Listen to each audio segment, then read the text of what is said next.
Number 10. Amber McCann. In March of 2024, a concerned civilian reported a suspected shoplifter at a Walmart store in Palm Coast, Florida. The suspect, 30-year-old Amber McCann, was reportedly seen leaving the store with over $1,000 worth of unpaid merchandise. She refused to show a receipt proving that she had purchased the items and proceeded into the parking lot, where she was seen loading the merchandise into a car. When McCann noticed that someone was watching her, she ran away. Flagler County deputies observed the stolen items in the back seat of her vehicle. While they were at the scene, McCann returned to the parking lot and spoke with the deputies. She initially claimed that she had put the stolen items into a random car. Bodycam footage showed her telling law enforcement that she was playing a game of 21, which involves stealing as many items as possible while trying not to get caught. McCann also admitted that the car where she put the merchandise was a rental car belonging to her boyfriend. McCann also admitted that the car where she put the merchandise was a rental car belonging to her boyfriend. As the deputies went to remove the items from the car, they smelled marijuana, giving them probable cause to search the vehicle. In the trunk, they found marijuana, hashish, methamphetamine, Xanax pills, a digital scale, a glass pipe with burnt residue, and small plastic bags. There was also a locked safe containing bars of precious metals. McCann was charged with grand theft, shoplifting, several drug possession counts, possession of paraphernalia, and trafficking methamphetamine. As of June 2024, she remains behind bars at the Flagler County Jail, with bond set at $31,500. Number 9. Alice Wood. 23-year-old Alice Wood and her fiancé, 24-year-old Ryan Watson, were at a birthday party together in Stoke-on-Trent, England in May of 2022 when they began arguing because Watson clicked with another woman. They left and drove to their home in Cheshire, where Wood got into her own vehicle and began revving the engine. A security camera captured footage of her reversing the car and nearly hitting Watson before ramming into him head-on. Watson landed on the hood of Wood's vehicle before getting back on his feet, at which point Wood rammed into him again. This time Watson got trapped under the front bumper as the car dragged him for over 500 feet. Wood knocked on a neighbor's door for help. Sadly, it was too late to save Watson. As police took Wood into custody at the scene, she tearfully admitted that she deserved to be arrested. According to prosecutors, her blood alcohol content was 3 times the legal limit for drinking. In early 2024, Wood was convicted of Watson's murder and sentenced to life with a minimum of 18 years. Number 8. Liz Gia. Single father of 2, Dave Krupa, made it clear that he wasn't looking for anything serious when he joined a dating app after moving to Omaha, Nebraska. He had recently been seeing a woman named Liz Gia when he met Carrie Farver in 2012. Krupa and Farver hit it off, and soon enough, Liz Gia seemed like a thing of the past. Farver worked in Omaha but lived far outside the city, so she began staying at Krupa's apartment during the work week to shorten her commute. One morning after Krupa left for his job, he received a text from Farver asking if they could move in. Thinking she may have misunderstood the context of their relationship, he reminded her that he wasn't looking for a major commitment. In response, he received a slew of alarmingly hateful and threatening text messages. Farver was gone when Krupa got home. He was disappointed that things between them didn't work out, but relieved because he felt like he had dodged a bullet. Little did he know his life would never be the same. On a near constant basis, Krupa received terrifying text messages and emails from someone claiming to be Farver. It was clear, based on the nature of the correspondence, that the person was watching him almost all the time. Krupa tried to carry on with his life as usual, hoping Farver would get bored and eventually leave him alone. In the meantime, he reconnected with Liz Gia. It wasn't long before Gia was targeted by the stalker, who eventually set fire to the woman's home. During this same time period, Krupa learned that Farver had been reported missing shortly after they parted ways. He remained convinced that Farver was behind the stalking and that she had abandoned her life and family due to mental issues. Krupa and Gia repeatedly reported the stalker's crimes to the police, but with no knowledge of Farver's whereabouts, law enforcement couldn't exactly take action against her. And with no direct evidence that Farver had met with foul play, they weren't exactly determined to find her. The case gained momentum in 2015 when it caught the attention of fresh eyes. Thanks to the efforts of determined investigators, law enforcement discovered that the threatening correspondence from Fava was actually coming from Golyar's phone and computer. They also found Golyar's DNA in Fava's abandoned car and photos of Fava's decomposing body on Golyar's computer.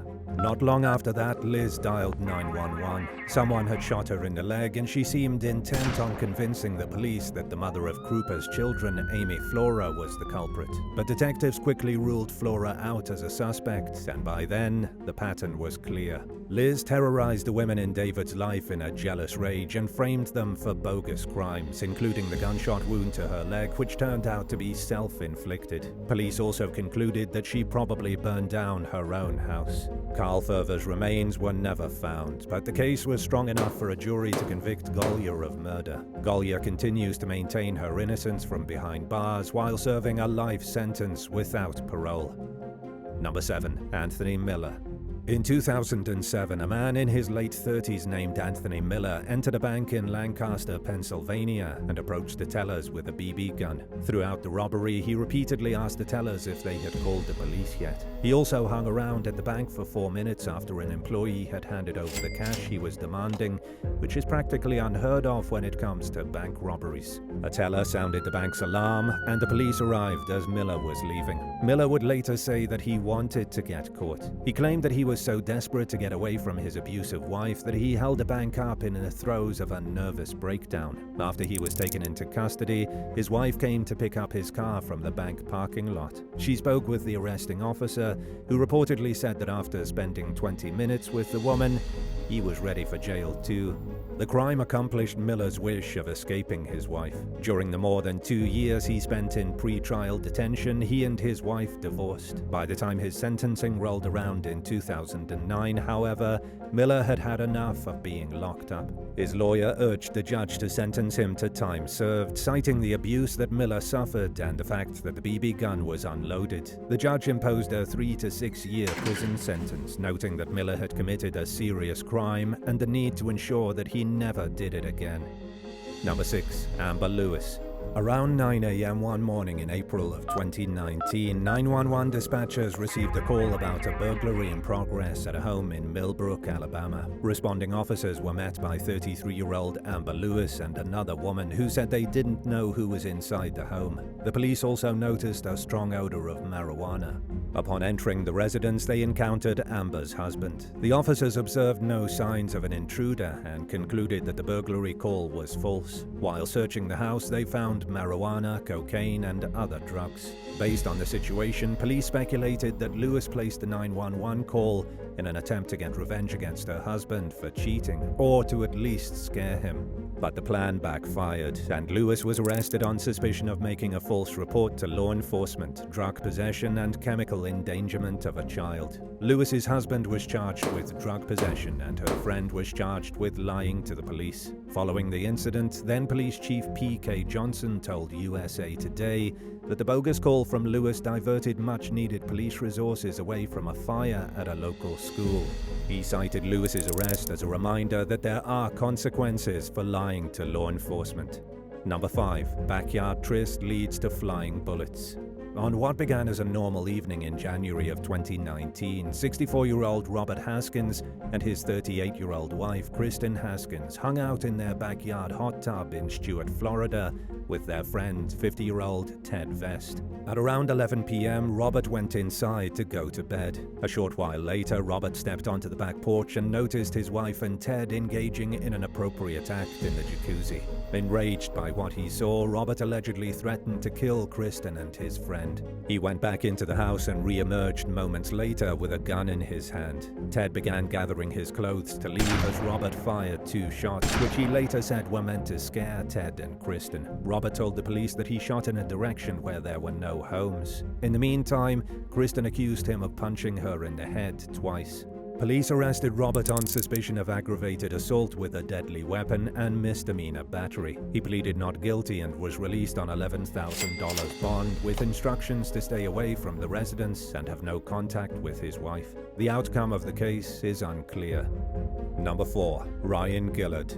Residents in the English village of Wimple witnessed an alarming sight in April of 2018 when they saw a man dousing a woman's door in gasoline and yelling, "I told you I'd burn your house down." 23-year-old Ryan Gillard and the woman had dated for 3 months before breaking up due to his girlfriend's cheating suspicions. After exchanging aggressive text messages with his ex's friend who was staying with the woman, Gillard went to her home and let himself in without knocking. He challenged his ex and her friend to a fight, and when they turned him down, he told his ex that she had an hour to change her mind or he would set her house ablaze. Gillard left the property and returned with a can of gas. As he covered the door in gasoline, it appeared as though he was about to make good on this threat. Thankfully, that didn't happen.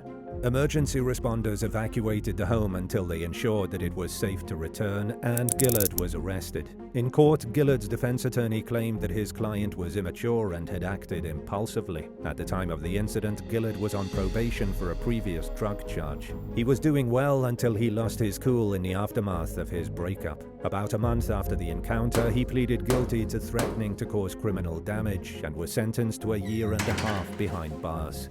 Number 3. Anthony Ralston. In January of 2022, 18-year-old Anthony Ralston was charged in connection with the fatal shooting of a man and a woman that had occurred 7 months earlier in Chicago. According to prosecutors, Ralston killed 18-year-old Adrian Navarro and 23-year-old Destiny Nunez during an argument outside a convenience store in May of 2021.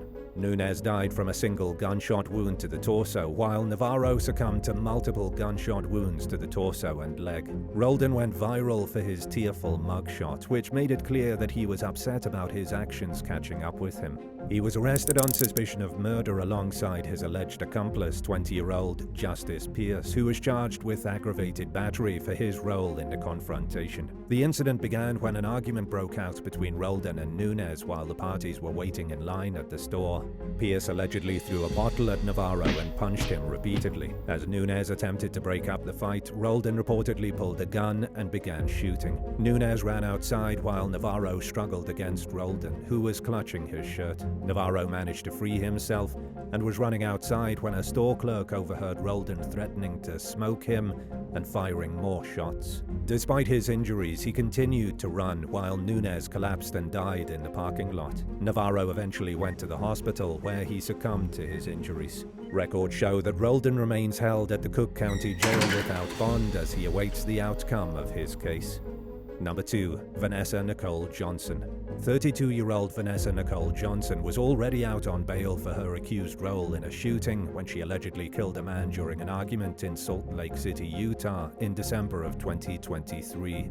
According to court documents, Johnson and 45-year-old Jeremy Martin were arguing outside a residence when Johnson fatally shot Martin. Surveillance footage showed a white car backing into the driveway of the home. Someone could be seen exiting the vehicle and arguing with the victim and 2 other people before pulling a gun and firing a single bullet into his chest. Martin stumbled backwards and out of the camera's view. He was dead by the time emergency responders arrived. A friend who was with Johnson at the time told law enforcement that she was exiting the car when she heard the gunshot. Johnson told her friend to drive because she had been pepper sprayed, and they went to a nearby convenience store where they bought milk to wash Johnson's eyes out with. At the time of Martin's death, Johnson was out on bail for allegedly shooting someone during an argument over a parking spot 3 months earlier. According to court documents, she was having a disagreement with 2 women when she pulled a gun and began shooting randomly, striking a male passerby who was not involved in the altercation. The man suffered a non-life-threatening gunshot wound to the shoulder, and Johnson was booked into custody on 1 count of discharge of a weapon with injury. Her bond was set at just $2,500 in that case, but the judge was less understanding after she landed back in court for killing Martin. Johnson remains held without bail on numerous charges, including murder, obstruction of justice, and unlawful use of a financial card. The outcome of the case remains to be seen. And now for number 1. But if you want to hear more bizarre and crazy stories, stay tuned after the video for some more content. Number 1. Trevor Antonio Lewis. A woman was walking to her vehicle outside Walmart in Winston-Salem, North Carolina in late 2023 when a man approached and exposed himself to her. When she got home, she saw the same man lurking in front of her residence. She called the police, who found the suspect underneath her car when they arrived at the residence. The accused stalker, 25-year-old Trevor Antonio Lewis, told officers he was searching for his lost dog, but they determined that he had followed the woman.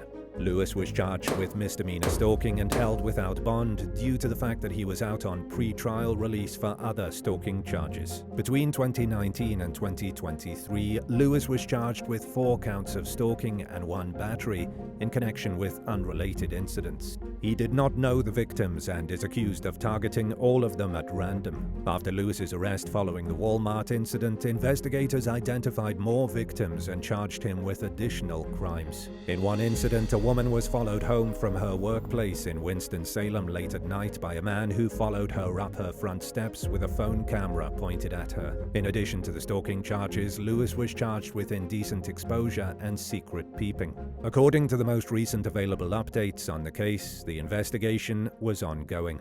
Number 10. Call of Duty Rivals. A Brazilian esports player who specialized in Call of Duty was brutally murdered inside her home by a rival player. According to ESPN Brazil, as well as reports from the police, Oliveira Bueno da Silva, known by her online alias as Sol, was butchered by a guy named Guilherme Alves Costa. His online alias was Flashlight. Well, Flashlight broke into Oliveira's house and stabbed her to death. It all started several weeks before the murder. The two players met online, fighting on opposing teams. Guilherme allegedly invited Oliveira to his home as part of a joint competition. That was the first time they made contact in real life. 2 weeks after they met in person, something snapped in Guilherme's brain. He began to plot exactly how he would massacre his rival. And while sure, lots of people get upset with the people they're playing games with, Guilherme took it to a whole new level of crazy. He actually went through with his murder plot. After he went to her house and stabbed her with a knife, he then posted a video of the woman's body on WhatsApp. In the video, the murderer can even be heard laughing. When questioned by the police as to his motive, Guilherme basically said that he was bored in life. He didn't have any goals, and he didn't like being bested by a female player. He was wildly unstable, surrendering voluntarily to the police just 30 minutes after the slaying. He's now being charged with femicide, a kind of hate crime murder. Number 9. Skyrim Killer. Jin Kid is famous for doing impressions on TikTok and making Skyrim videos. He's also now famous for murdering his wife and her friend. Jin Kid is really named Ali Nasser Abulaban. At the time of his arrest, he had over 1 million followers on TikTok. He's now sitting in a cell, waiting for his preliminary hearing that will take place in January of 2022. According to NBC, the police discovered the bodies of Anna Abdulaban and Rayburn Barron in an apartment in San Diego's East Village. Anna was Jin Kid's husband, and she had been shot once in the forehead. A single bullet to the brain was enough to kill her. But Anna's friend Rayburn was discovered with 3 bullets in the head and neck. Why kill his wife? She was having a romantic relationship with her friend and was planning to end her marriage to the TikTok star. She had even gone so far as to kick him out of the home. But as a professional gamer, he wasn't about to just be dumped like a chump. He went back to the apartment, vandalized it, and installed an application on his daughter's phone that would allow him to listen to what was happening in the apartment. He returned to the hotel he was staying at, activated the app, and heard his wife and her new boyfriend laughing at him. At that point, it didn't matter how many followers he had, or how rich he'd become from playing Skyrim. He raced back to the apartment and killed both of them. Number 8. Bad Brooklyn Baby. In Brooklyn, a mother's boyfriend has been charged with killing her baby just because the baby interrupted his gaming session. His name is Ricardo Price, 23. He's facing homicide charges for the death of Royalty Kemp. She was only 4 months old. According to what the mother told police, Price got so angry when the baby cried that he abused it. As he was trying to play games, the baby would scream. Annoyed by all the noise, he would beat her in the head with his game controller. He even picked the baby up and threw her at the wall of the apartment in anger. There really is no silver lining to this horrific series of events. The mother had met Ricardo Price on a dating app the year before and had allowed him to move in with her. But clearly, it wasn't a very good idea. He was disturbingly obsessed with games and would rage anytime she or her baby interrupted him. And finally, his last outburst proved to be deadly. The child was taken to Woodhull Hospital, then transferred to the Bellevue Hospital in Manhattan. The doctor said Royalty suffered a brain injury, a fractured skull, and internal bleeding. There was nothing they could do to save her, and she died on July 1st. The day after the baby was brought to Bellevue was when the police finally got involved. Believe it or not, the mother never even went to the police following the incident.